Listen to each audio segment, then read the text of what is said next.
Welcome to Marion Veg. Welcome back, everybody. Hi, Brooke. Hi, Barbie. I'm Barbie Burr. I'm Brooke Johnson. And together we are building a garden that should use minimum water and require minimum maintenance. And where we are right now is we've planted a lot of seedlings back in March. And at this point, we think they're ready, some of them, to be broken up and planted into beds. Yep, we're going to separate them and transplant them into where they belong. Right, and Brooke has very good hands, so you're going to see how she does it. Yep. So the whole program will be, we're going to take off the layer of mulch, and Mike is out there getting a start for us, and we're going to bring the seedlings in, we're going to break them up, and we're going to go back out, decide where we want. It's like an oil painting, really. Yeah, decide where we want to place them. Yeah, and then get them in and put the mulch back, and we'll see how well that does. And we've got a label. Yes, make sure we have our labels, and we're also going to check the worm farm later. Oh yeah, and I brought treats for the worms. I've got them somewhere. Ooh, exciting! Right, and I think we've got a little bit of activity to show for you. Okay, so this is good. All right, Are we ready? Yeah, let's go. Let's go.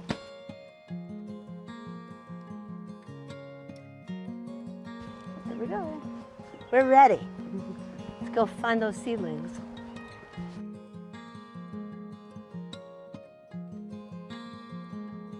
Well, here we are, breaking everything up, because if you're going to make an omelet, you got to scramble some eggs. Got to get everything prepared. Mike's doing a great job clearing off the old straw in the area we're going to work. As you might remember, we had a bunch of those jugs nestled in there. Brooke, just to show viewers, let's just grab, I'm going to grab this out of here, and that's all that's happening there. And Brooke has already got some. I have the corn flour and the calendula, and we'll be separating these and putting them back in this bed.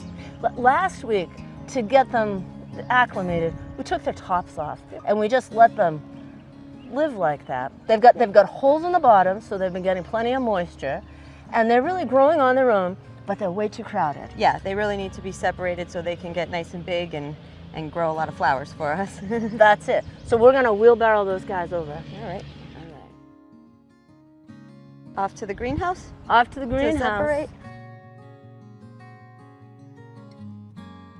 So we've got a lot of plants in the greenhouse. The automatic windows are keeping it cool enough so the plants are living. Yeah, they're not drying out too quickly. Yeah, but we've got to keep them watered, and this is how we do it.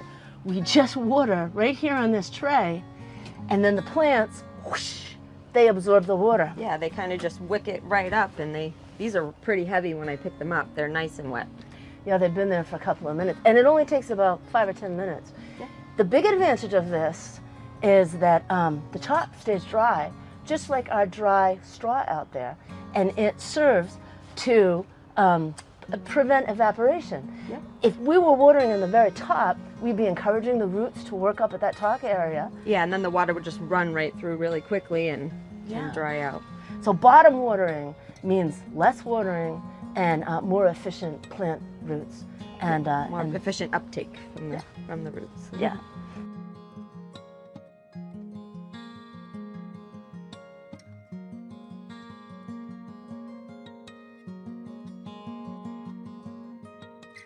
First, we're going to separate the little borage seedlings, which look really nice and healthy.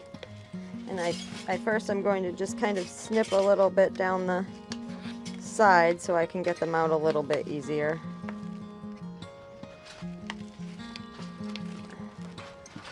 That should be okay. Let's just sort of grab a little clump of them, and then you want to put them all in here? Yeah, and then I want to put them Go ahead. In the tray. You think one? Yeah. Borage is 1 or 2? I think we'll probably plant them one at a time because they get really big. I'm just spelling the name. Oh, borage. B-O-R-A-G-E. Okay, yeah, got it. Sorry. Got it. All right, and then I'll just lift these right out and separate them.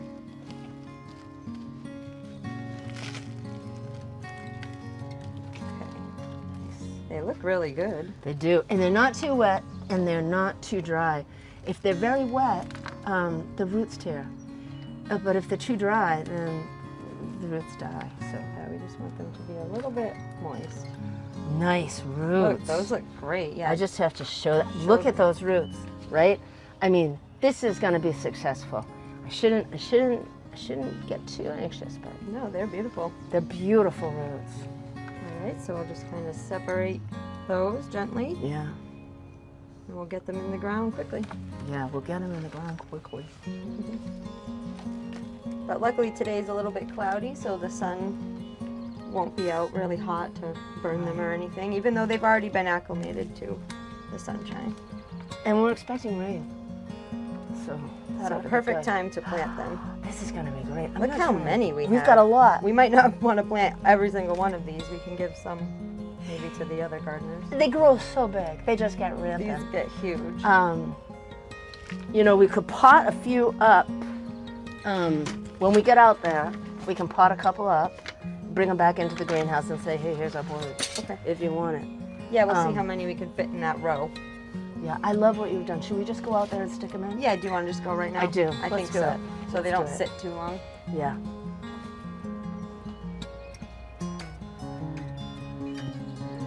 All right, and that's cornflower. Isn't that beautiful? Yeah, that got really Should big. we dig that out and move that or leave it? I think we leave it alone for now. Because it's just off center, but okay, Yeah. I'll accept that. Okay, so we're just going to take these borage seedlings and sort of stagger them along the back edge here. They don't have to be too deep. Just I want to love what you're Take doing. a You're little making hole. it nice and deep for those. Look at those beautiful roots. and just right like that. Yeah, Oh these my look really gosh. happy. They look really, really happy. We are overplanting the borage without any question. Yeah, we are, but we love it. It's one of the things we actually like to use. So. Oh yeah, it tastes like cucumber. Yep. Very pretty. Yeah, look at those. How am roots.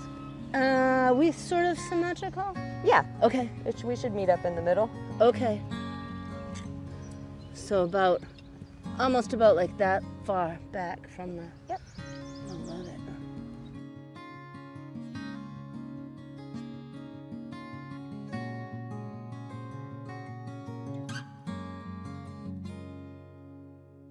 Oh my gosh, you can just see these roots are like, oh, I feel liberated, free, thank you. They're so happy to be in the ground, and they should grow relatively quickly now because it is May.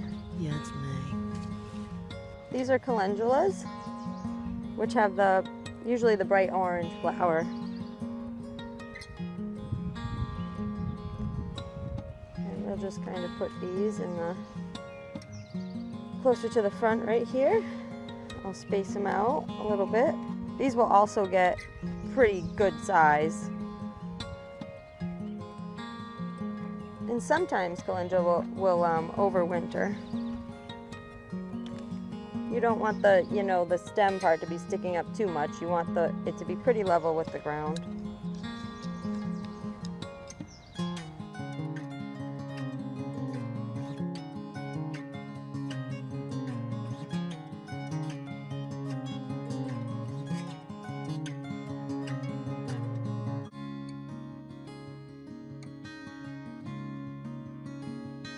So the reason that gardeners always share is because you put so much time into growing and you hate to throw it out.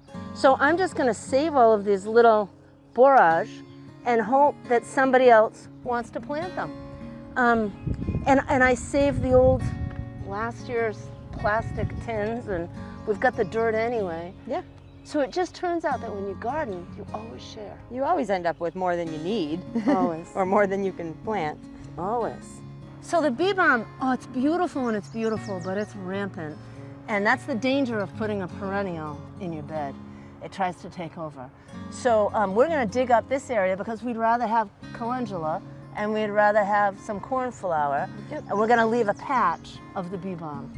And we're really going to try to find a better place on the property for the bee balm to be rampant. Yeah. And we think that that's over next to the wildflower garden. We'll see That's where how it's it gonna does head. over there. I think it'll do well over there. Well, let's hope so. But what do you think about the weeds that we're left with? You think that they're out now? Yeah, I got the few that were there. Let me get this guy. Thank you. Oh, you're good. right. You're good, you're good, you're good. There we go. Okay. That's ready to go. And that's ready to go. Yep, it's just another bee balm root. If we plant roots without leaves, will they survive, do you think? Ooh, well, bee balm's so tough. Bee balm might survive, but I wouldn't say that a lot of other plants would. Oh, no. But bee No. balm probably will. I know. Yes. Okay. All right, so we can probably use the bee balm that we just ripped out. Yep.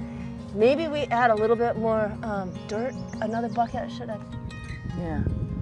Maybe we can fill this up because it's so, we didn't fill it We because can grab it was, a bucket. Yep. Okay. All right. All right, well, we dug out the bee balm and then we realized we had some really good roots. So we potted it up and we're going to just let people know we've got it. This is just, you can see, nothing but roots. That's good enough. We're gonna throw some dirt over that. Same with this, some roots, and we're just gonna dump some dirt over it. You don't have to be too fussy, and it's gonna do just fine because it's bee balm, and then we can share it. Bee balm's a great plant. Remember when we planted these? I thought they weren't doing that well, but look at the roots. They've grown, and there's even a worm in there. So I just don't like where they are, but I'm gonna put them back in here, Brooke. Yeah, why Where don't there you are just make other a whole ones. little corner of Okay. pansies. Yeah, cute. And then we have a little extra room over here. Look how much bigger those have grown. And we're gardening with this beautiful soil, so you can just reach in and grab the plants. All right, I like this. Yeah, I it's like easy that. to move And stuff see, around. now the Alyssa, to me, it feels like it's singing. I really wasn't going for that yellow in that mix. Yeah. No, So this good. is gonna be better. We'll add the calendula, which would be orange, I believe, and then the cornflower will be blue, and I be a love nice it. contrast. And the only question I have is, do you think this sage is just too close? We could pick that up and move it over, or we could leave it. What do you think? We can move it over just slightly, so it's maybe right here. I mean, we've just put it in. Yeah, I want to move it right here. I can do that. How about if we actually, do you mind? Yeah, can we move them all down a little bit? Sure. Because look, that isn't quite even on the other side. Oh, I see. Yep. So Okay. it could be a little bit more symmetrical. Yep, that's fine. I love that. Yeah, we got those at the Bristol County Sheriff's plant sale. Oh. They've got like 9 greenhouses. It's in, well, like, I don't know where the heck should I go? I don't know. I don't know which town. I think it's in Sandwich. But if it's not in Sandwich, it's out in that direction. And they had a great, fabulous plant sale. And that's where I got the Alyssa. Yeah, we like to check out the plant sales around we here. love the plant sales. Find some good stuff there. Oh yeah, that is just much better. Yeah, and then we'll move this guy over. I love it. Okay. It's okay to do a little rearranging now and again. Especially this early in the season when they've just gone Yeah, in. when they're not fully established, you can still pull them out pretty easily. Yeah. Okay. And like I said, today's not very hot. It's nice and cloudy. It's a pretty good day to do this. It really is. This is the calendula flashback mix. So we will separate that. Do this one first since there's only a couple. Just gently kind of reach in and pull them out. One. And I thought I saw another one. Two. Oh, one more. There you go. Just dump that dirt in there. How are those roots looking, Brooke? Let's take a look.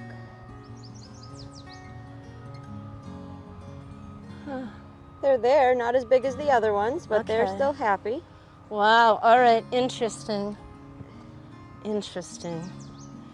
There's a little Okay. guy right there. So remind me, you're putting the calendula toward the back and the cornflower toward the front. Yes, I think Okay. I think the And we're gonna calendula will be sweep that whole section. a little bit bigger than the cornflower, so we'll put it in the back. Okay, I love it. Pop them right in.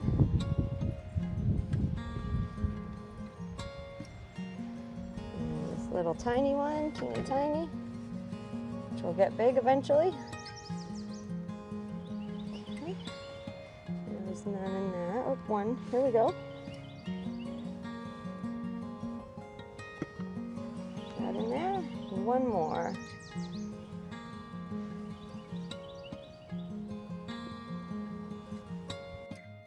Okay, now we're going to go ahead and separate the cornflower. And we're going to plant it kind of staggered along the middle here, and then on this side we'll also put some more calendula in the back like we did on the opposite side to mimic each side. I think we've got a little borage coming up back there. Yeah, or something, looks like it. We'll leave him. He's wintered over. He's a seed. We'll see. All right. Okay, same thing. We're just going to kind of scoop these out gently and separate them. Wow. And there you go. Love that. And those are all the cornflowers. Yeah, these look like all the cornflowers. How are the cornflower roots looking? Let's check them out. Oh, a worm. That looks good. I love it that the worms get in there. Oh, yeah. Pretty good roots. Okay. All right. down to Wonderful. There. Those look nice. Wonderful. So we'll just separate them All right. and pop them in. Do you want to do half of Shall them I, on you that want to side? give me a clump and I'll Sure. put them over there?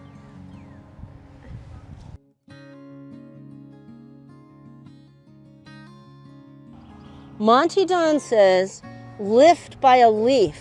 Did you ever hear that? Lift by a leaf? Lift by a leaf, because if you lift by the stem, you lose the whole seedling. But if you lift by a leaf, Oh, that's a good rule of Right? thumb, actually. That and makes if you sense. can't wrangle it free with the leaf, then do something else. But Yeah, and sometimes it's the more gentle you are, the easier it actually is. And now that we're done planting for today, we will put the straw back on top of this bed to keep the moisture in and tuck them in nicely so they'll grow nice and big. okay, so now we don't want the soil drying out, and we don't want weeds that are blowing around in the air to take root. But we also realize that these fledgling plants need some sunshine and need to find their strength. Yeah. So we're going to just try and do a little bit of straw without covering those leaves, and then as they get bigger, we're going to add more straw. So Yeah. that's what we're doing. We'll now. just kind of do a little layer, not as thick as when we had it covered before, yeah. just to keep them protected and the soil nice and moist. Yeah, and in the places where they're not growing, We can We'll put a put little it- extra, like right in this corner, it can be a little thicker. yeah.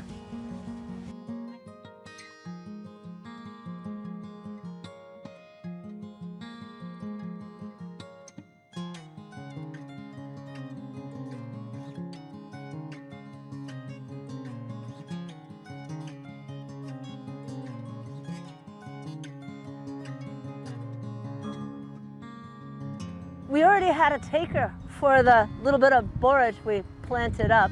Our next door neighbor and then other allotment wanted it to help with her bees. It's terrific for bees. So that's how fast sharing works in the garden. Yep, happy to do so. And when we're doing this straw, we probably wanted at least 3 inches, between 3 and 6 inches to stop the evaporation.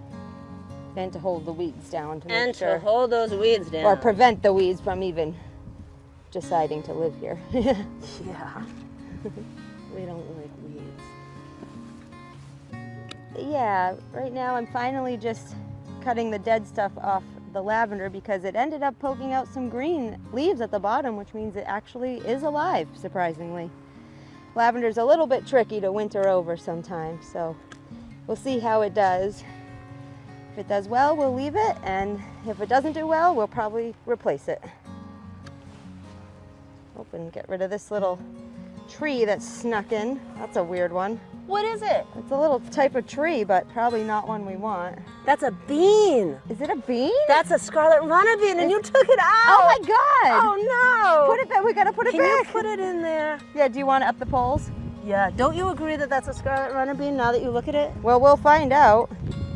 The leaves kind of look funny though, so I'm not Yeah, sure. the leaves definitely look funny, but you know, first Well, leaves we'll do put it look in. funny. We'll put it in over here.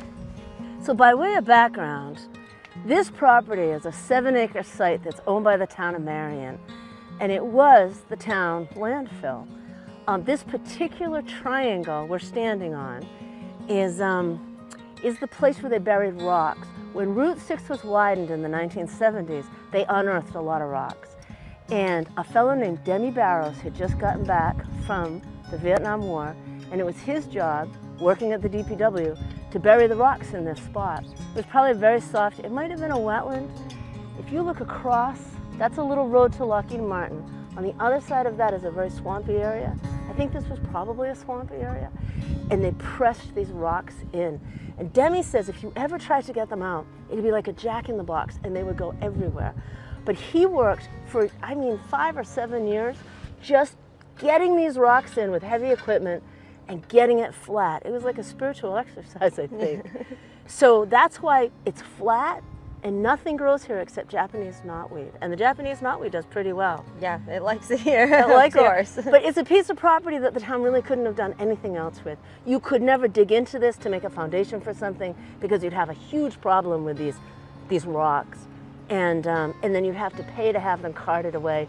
It would never pay to excavate all the rocks and move them. It wouldn't be a good idea. And you can't grow anything else here. There's nothing here. Yeah. So it was really wasted land until Brooke and I... Until you had a vision and we started building on top of it. And now look, we have a whole beautiful community garden here. Yeah, that's the story. So yeah, we like to hear the history. So since I've lived in Marion, this has just been a big flat piece of no man's land where the town has stored things that are too good to throw away and they leave them out in the weather until they can be taken to the landfill. So you could come by here and see tables or cabinets that nobody wanted but were pretty good, and they'd just be out in the weather. And they had some equipment here and it was a parking area. So this piece of metal that somebody just found, to me it looks like something off a piece of equipment. Probably. And it was just regular DPW use. That would be my guess. Okay, our worm farm. It's a little bit of good news and a little bit of needs improvement, but here it is. And as you might remember, the top has holes, and then the middle part has delicious, where's a good place to put it? Can you see this? Delicious apple peels and a little bit of rotting straw. And there are about 50 worms in there. And then, here's where the worm castings, or worm poop as other people call it, will drop. Much smaller holes if you can see them. And then in here, oh, and I can't lift this out, but this is a liquid, and this is the worm tea. And it gets scooped out like this. There's very little because it's just starting, but here it is.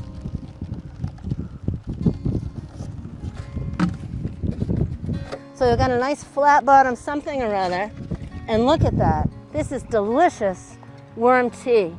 That brown compost, worm tea, is the best fertilizer. So we're on the right track. This is working pretty well. Oh.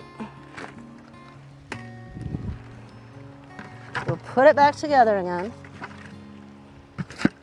Okay. Okay. And I forgot to put in my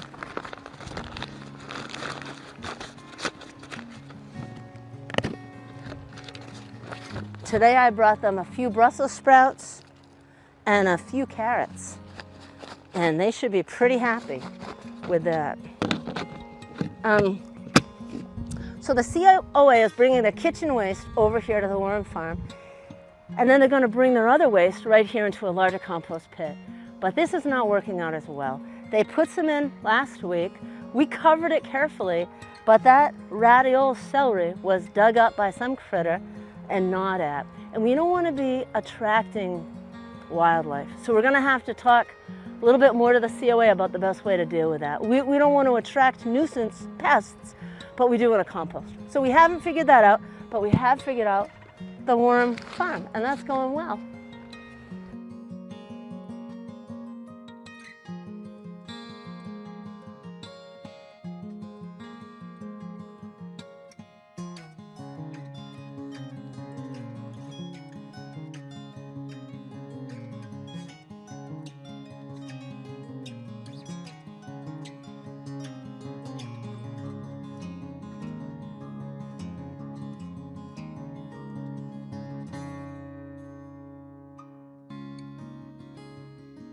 Brooke, we got a lot done. We sure did. Today was a really good day. It was a great day. We opened up the seedlings in the edible garden, and we found they had terrific roots. They really did. And we separated them and put them, transplanted them right into the nice dirt, nice soil, and then we covered it back with the straw. Right. and then it started to rain. So that looks like it's going to seal the deal. It's always nice if it rains after you plant. Yeah. And we checked on the worm farm. The worm farm's doing very well. The composting needs adjustment. I don't really know how, but we don't want animals in there, and there are animals getting in. We'll figure it out. We'll figure it out. We will figure A new that out. problem to solve. That's gardening for you. It is. All right. All right. Till next week. Till next Thanks for week. joining us. Thank you. We're hoping you'll tune in for the next 10 weeks with us to see what we have in store for you and all the fun planting projects we have. Elizabeth Tabor Library is working with us to promote growing. They loan garden tools. They have a seed bank. We help them loan garden tools. And if you want to grow vegetables in Marion, go find out more at the Elizabeth Tabor Library or email us.